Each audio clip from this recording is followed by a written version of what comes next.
Hello everyone. तो आज हम डिस्कस करने जा रहे हैं रीजनिंग सीरीज़ का एनालॉजी एंड सिमिलैरिटी टॉपिक्स का पार्ट 3। इसमें हम जो है नेक्स्ट टाइप के क्वेश्चंस करने वाले हैं। अभी तक के हम जो है 2 टाइप के क्वेश्चंस कवर कर चुके हैं जिसमें आपसे एग्जाम में क्वेश्चन पूछा ही जाता है।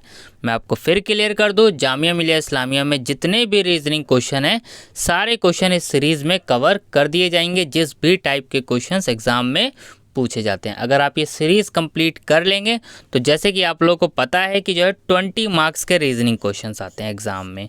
ज़्यादातर यूजी कोर्सेज में 20 मार्क्स के हैं, तो कहीं ना कहीं आपके 15 to 17 मार्क्स तो तैयार करवा ही दिए जाएंगे। कोशिश किया जाएगा कि 20 के 20 मार्क्स की आपकी तैयारी करा दी जाए, क्योंकि रीजनिंग के क्वेश्चन एग्ज़ाम में बहुत बेसिक क्वेश्चन आते हैं। चाहे वो बीए पॉलिटिकल साइंस का आप पेपर देख लीजिए उठा के, काफ़ी बेसिक क्वेश्चन होता है। बीबीए का देख लीजिए, एमए के पेपर देख लीजिए, यूजी कोर्स, पीजी कोर्स जितने भी हैं आप देखेंगे बहुत बेसिक क्वेश्चन होते हैं। बीएससी के भी अगर आप देखें जिसमें रीजनिंग क्वेश्चन पूछे जाते हैं। तो चलिए हम 2 टाइप कवर कर चुके हैं। पार्ट 3 में हम जो है एक और टाइप के क्वेश्चंस कवर करते हैं। तो पार्ट 1 और पार्ट 2 की वीडियो का लिंक आपको डिस्क्रिप्शन बॉक्स में मिल जाएगा, तो सबसे पहले आप वो वीडियो देख लीजिएगा। नहीं तो आप कोई नहीं, डायरेक्ट ये भी वीडियोस देख सकते हैं क्योंकि हर वीडियो में अलग ही टॉपिक्स हैं। चलिए, अब जैसे कि एनालॉजी के बारे में मैंने आपको बता दिया था कि आपको क्या करना होता है, इसमें रिलेशन चेक करना होता है कि फर्स्ट डिजिट आपको दी होती है, सेकंड डिजिट से क्या रिलेशन है आपको ये आइडेंटिफाई करना होता है। जैसे कि अब इस क्वेश्चन में आपको इसमें रिलेशन चेक करना है, तभी आप इसकी आगे की नेक्स्ट डिजिट आइडेंटिफाई कर पाएंगे। अगर आप इस रिलेशन को आइडेंटिफाई कर लेंगे तो आप ईजिली जो है आगे क्या रिलेशन रहने वाला है वो आप इजीली जो है आइडेंटिफाई कर पाएंगे। तो चलिए हम चेक करते हैं कि जो है इसको किस तरीके से सॉल्व करना है। तो सबसे पहले देखिए, इसमें हमने नोट कर लेते हैं कि कौन कौन से टॉपिक्स पे दिया हुआ है। अब इसमें दिया हुआ है हमारे पास ए जेड सी एक्स और यहाँ पे दिया हुआ है बी वाई डी डब्ल्यू। तो अब ए जेड सी एक्स, इसको बी वाई डी डब्ल्यू किस तरीके से लिखा ये हमें आइडेंटिफाई करना है। तो हमें सबसे पहले मैंने आपको बताया, हमेशा एनालॉजी एंड सिमिलैरिटी वाले क्वेश्चन में सबसे पहले आप चेक करके देखिए क्या कुछ प्लस तो नहीं हो रहा या कुछ माइनस तो नहीं हो रहा। तो ये पैटर्न जो है जामिया में मेनली आता ही है, जो मैं अभी इस पैटर्न को आपको समझाने वाला हूँ। देखिए अब ए से क्या हुआ है, ये बी पर आए, यानी यहाँ पर क्या किया गया, +1।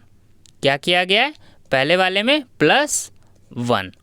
अब देखिए यहाँ पे जेड से क्या आए हैं, वाई पर आए हैं। अब जेड से वाई यानी एक पीछे आए हैं, तो यानी यहाँ क्या हुआ, -1। अब सी के बाद कहाँ पर आए, ये डी पर आए हैं। अब सी से डी यानी एक आगे प्लस, तो यानी अगला क्या होना चाहिए, माइनस। तो एक्स से डब्ल्यू क्या माइनस हुआ है, बिल्कुल। तो यानी क्या पैटर्न बन रहा है यहाँ, पहले +1 हुआ, फिर -1 हुआ, फिर +1 हुआ, फिर -1 हुआ। इस टाइप का एक क्वेश्चन तो एग्जाम में ज़रूर आता है, तो इसलिए मैं आपको सारे पैटर्न करा रहा हूँ। तो इसमें क्या पैटर्न फॉलो हुआ है, +1 -1। तो अब देखिए यहाँ पे, अब आपको इसी तरीके से पता चल गया कि इसमें जो है +1 और -1 पैटर्न फॉलो किया गया है। तो अब सेम आपको अगला जो है इस तरीके से आपको बाकी पार्ट को सॉल्व करना है। अब आपको क्या करना है, अब आपको ये लिख लेना है HQJO।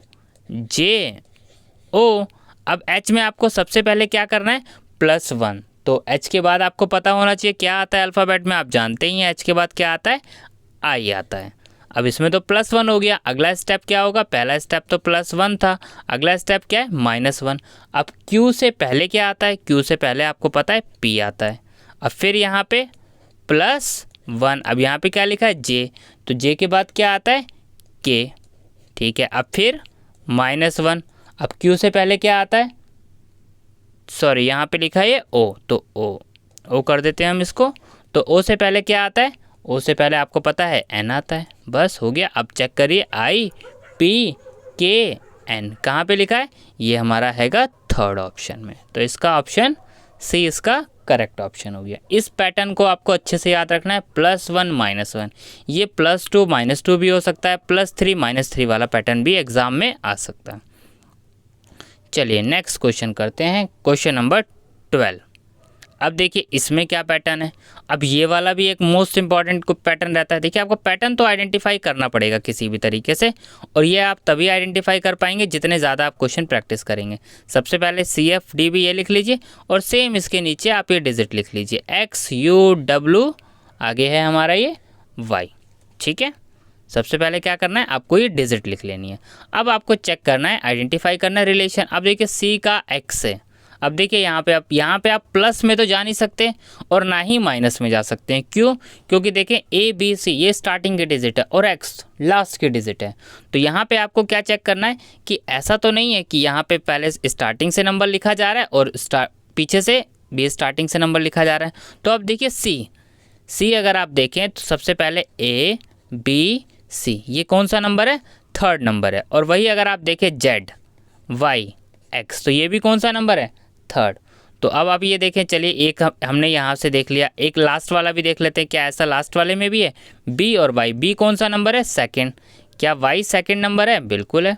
अब यहाँ पे देखिए डब्लू और यहाँ ये डी। अब देखिए डी और ये कौन सा लिखा है, डब्लू। यानी कैसे नंबर लिखे हुए हैं यहाँ पे, अपोजिट है। यानी जो पेयर दिए हुए हैं ये अपोजिट हैं। अपोजिट का मतलब समझ आ गया आपको। यानी अगर आपको मैंने कहा कि इसमें अगर मैं आपको कहूँ कि मुझे बताओ ए का अपोजिट क्या होगा, तो ए का अपोजिट क्या होगा, जेड। मैंने आपको कहा बी का अपोजिट बताओ, बी का अपोजिट क्या होगा, बी का अपोजिट होगा वाई। मैंने आपसे पूछा सी का अपोजिट बताओ, तो सी का अपोजिट क्या होगा, एक्स। इस तरीके से ये अपोजिट दिए हुए हैं।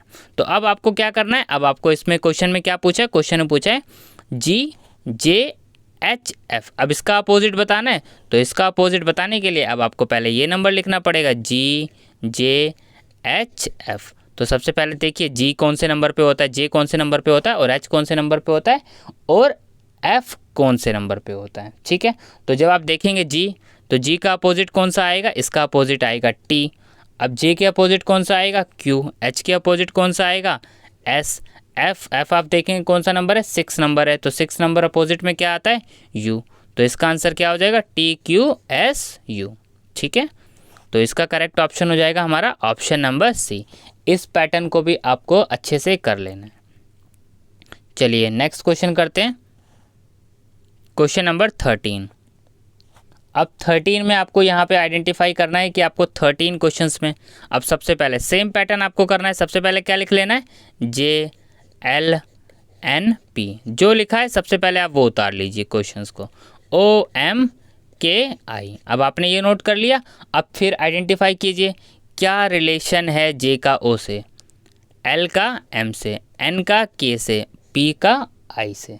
सबसे पहले आपको यही चीज़ें हर में क्वेश्चंस करनी है। अब यहाँ पे देखिए, जब आपने देखा कि ओ लिखा हुआ है यहाँ पे और यहाँ पे एम लिखा हुआ है, यहाँ पे के लिखा हुआ है, यहाँ पे आई लिखा हुआ है, तो अब देखिए आपको सबसे पहले क्या करना है, रिलेशन चेक करने के लिए अब जे के बाद रिप्लेस पे आपको यहाँ पे ओ दिया हुआ है, एल और एम, एन और के, पी और आई।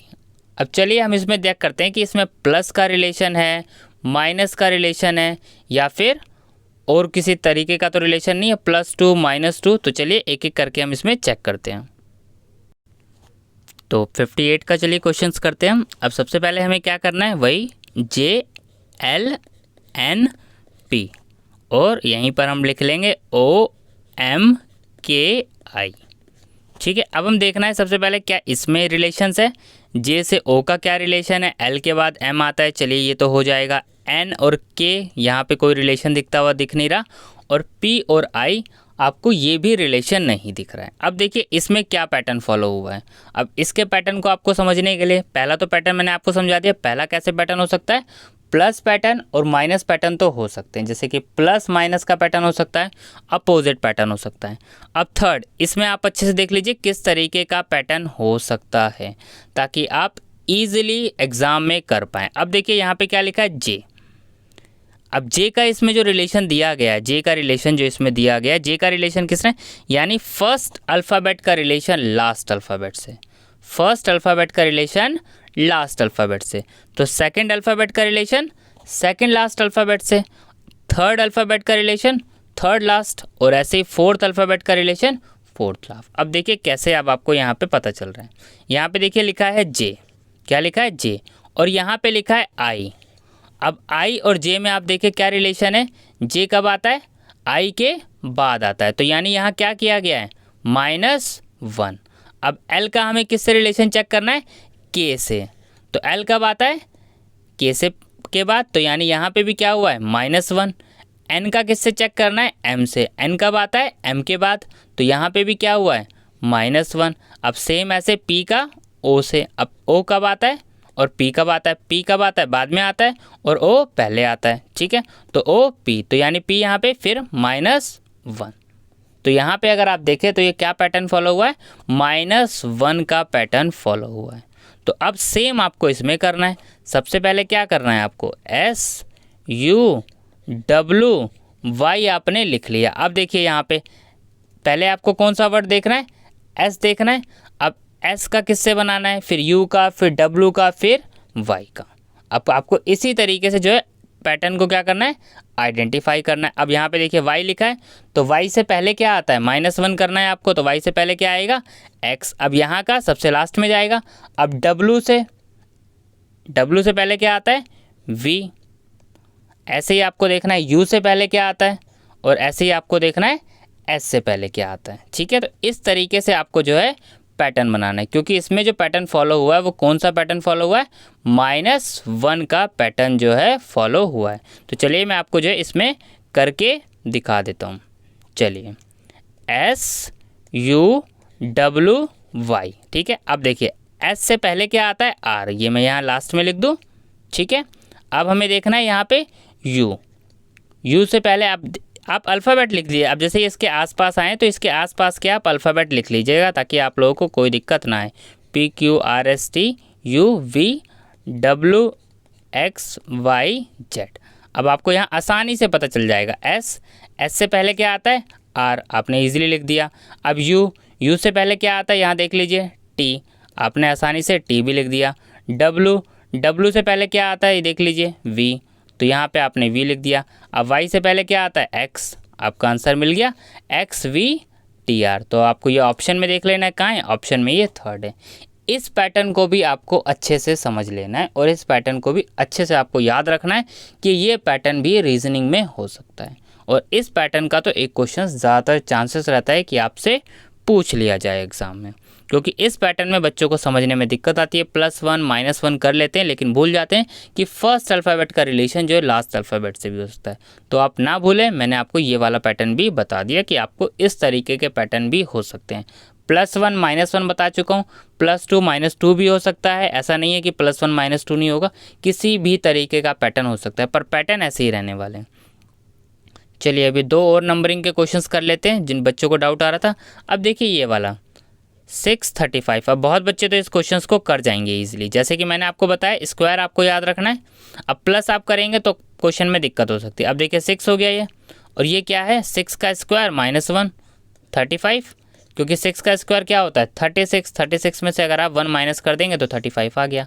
आपको रिलेशन तुरंत पता चल गया।